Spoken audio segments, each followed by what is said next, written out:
रेत से बुत न बना ऐ मेरे अच्छे फनकार, एक लम्हे को ठहर मैं तुझे पत्थर ला दूं। मैं तेरे सामने अंबार लगा दूं, लेकिन कौन से रंग का पत्थर तेरे काम आएगा।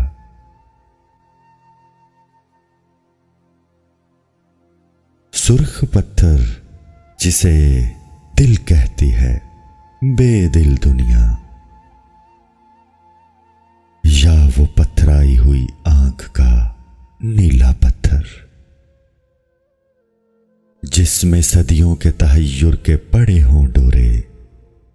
क्या तुझे रूह के पत्थर की जरूरत होगी जिस पे हक बात भी पत्थर की तरह गिरती है।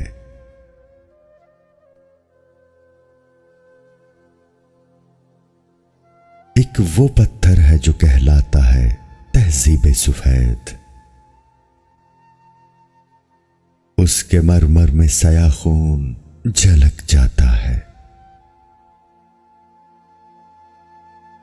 एक इंसाफ का पत्थर भी तो होता है, मगर हाथ में तेशाए जर हो तो वो हाथ आता है।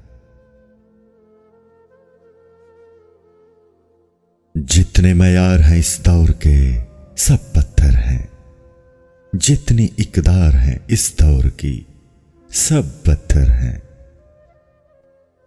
सब्जाओ गुल भी हवा और फिजा भी पत्थर, मेरा इल्हाम तेरा ज़हन रिसा भी पत्थर।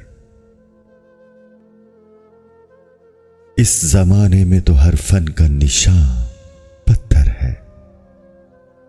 हाथ पत्थर है तेरे, मेरी जुबान पत्थर है। रेत से बुत न बना